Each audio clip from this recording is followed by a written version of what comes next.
Welcome back to En La Cocina, in the kitchen. I'm with Mario DeLeon. We are at DeLeon's Foods on Francis, right by Division. Hey, thanks so much for being with us. Okay. We always enjoy having you. All right, today we are making tamales. Now, I am really good at eating them, have no idea how to make them, so that's why we came to the source, the best in town at making them. All right, first of all, what is the most important thing when you're making tamales? I think the more important thing on the tamales is that we need to mix your masa right. Okay, and that's the hard part for a lot of people, because I look at this and I go, okay, it's masa. So what is masa? Masa is, first what we do is that we get the powder masa. Okay. And then you mix it with water and sodium and baking powder. Okay. And red sauce. And you guys obviously have the equipment to do a lot of it, but you know, there is some work. Obviously, if you don't want to make it, they can come here to DeLeon's and buy it, right?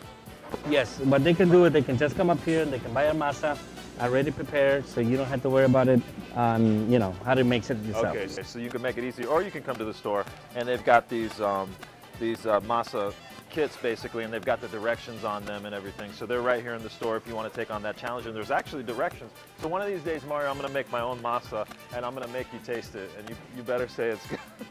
All right, tell us what other ingredients are involved in the tamale.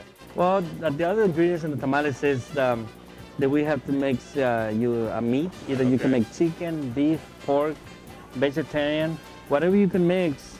You know, you can put into your tamales. So I didn't realize. So you can be real flexible. In yes, terms of the you can make. That's correct. And for the vegetarians out there, I didn't realize. Well, you could have a vegetarian tamale, right? All right. So over here, in terms of the meat, you guys put a lot of different things in there. Tell us what this is right here. Well, into your meat, when you're cooking your meat, you put cumin, black pepper, and garlic. Okay, and you mix that up. And you mix it that, yes. How do you grind that? Well, you can either you can mix it in this they call molcajetes. You can mix that, and you can find them here at the DeLeon Foods, or you can use your own blender to make that. Oh, so it's pretty simple. Yes. All right, and the chili peppers, where do those mix in? The chili peppers, what you do is you boil the chili peppers. Make sure you take your stems out. You know, you take them out, and then if you want a little hot, you can leave your seeds. If not, take the seeds out. You boil them, and then you put them to your blender. You know me, I'm soft when it comes to really hot food. He always tries to stick the seeds in my food when I come here and eat. But, all right, so then we've got the corn husk, right? So this is really where, when you're forming the tamale, this is where it all starts, right, with the corn husk? Yes. Well, one of the things with the corn husk is that when you're ready to make tamales, well, you already got your meat already cooked and everything. When you, before you start mixing your masa, you need to let your corn husk get them wet with hot water at least for half an hour before you start making your tamales, because that corn husk, they have to be moisture. They have to be soft. So it's not really a boil, it's more of like hot water. Just a regular temperature from your faucet. Oh, so from your faucet, so yes. hot water from your faucet. So that's correct. What would happen if you boil them? Would it just will it disappear? Know, he's never tried it. He's not like me. All right, so now at this point, so we've got our moist corn husk, so we're ready to start spreading. Should you dry them off at all? Yes, when you get it, make sure you just rain a little bit, you know, just, yeah. And then what you do, I always try to get, I got a small hand, but you can just put your finger like this, and then just go like this. You get your masa, put them in the middle. So you can do it with a spoon, or I guess you can do it with a spreader, however you want. Well, you go like this. Okay. Remember, you had to hold your... Oh, okay. So that's why you're there. And then you put them in the middle. All right. And then you go like this. And then you spread out. At the same time, you holding the corn husk with one finger, with your thumb. And then this one, you keep going like this. Oh.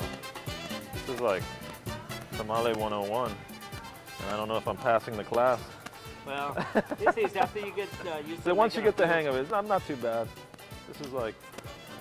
But you don't have to put them all the way to the top. Okay. And you can see, you can just one quarter up with nothing, and then you can just put the flour in the bottom. Maybe I can improvise. But make sure you need to hold it so that way.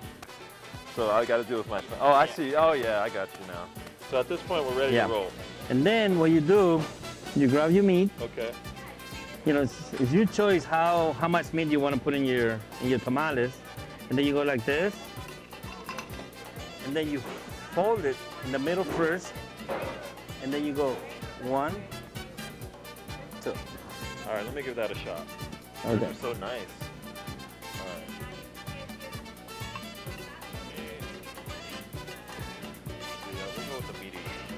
Okay. I'm not on a diet. Not that you're on a diet. We know you've been working out lately. So I roll it once, Yeah. right? And then I bring it back around? Yeah. The one. Dude, not bad. I mean, you know, they're not as pretty as yours. But... And then what you can do too is invite all your family, your mom, dad, or your cousin, nephews, and just make like a fun day, you know, and make a whole bunch of tamales. All right, there is one more step in the process, right? Yeah. So once we've done this, we've rolled the corn husks with the masa inside and the meat. It's basically like a steaming process, right? Yeah, it's a steaming. All right. This is the steaming. It takes like 2 hours to steam the tamales. Okay. You know, a lot of people, they say, you know, half an hour, 45 minutes. I mean, this is the way, you know, that I learned from my mom and dad, and that's the way we've been doing it for many years. Right. So what you do, make sure you always have one of the steamers right here. Okay. Where can you get a steamer like this? This one you can find them here at the DeLeon Foods. Okay. And we have a small, medium, and large, different sizes. So make sure you steam it when you get it. Usually it comes with a divider. And then what you do, make sure you put water just below this pan right so here. Not too much. Not too much. That's great. And make sure when you're making your, when you boil your tamales, probably like half an hour you can put it in high temperature. Okay. And then the other an hour and a half, or maybe an hour and a half. So is there any? So you have to have a steamer then? Yeah, you have to have. So you can't like do it in your pot. No, do not microwave your tamales. So once that's done. Yeah. And then what you can do is just grab your tamales. And then you can just put them, you know, side to side like this. Pretty much stack them. Yeah, stack them, and then you can just go, and then you can just keep going around. And usually the total for everything is 2 hours to the tamales. So not too bad. I mean, once you make your masa, you get your meat, and you steam everything. It doesn't seem like too complicated, although it's a time-consuming process. So I could see how, you know, the family structure can really get involved. I recommend some of the people, if they're gonna make 2 or 3 dozen, you know, whites about it, just come here to the DeLeon Foods, buy tamales, and we will have them ready for you. See, I like that idea because I don't think I don't have the patience to make tamales, but I love to eat them. So I think that's the idea. This Christmas, this holiday season, I will definitely be buying the tamales from you guys. Mario DeLeon, always great to have you on. If you want the tamales, come here to DeLeon's Food on Francis. We'll be right back.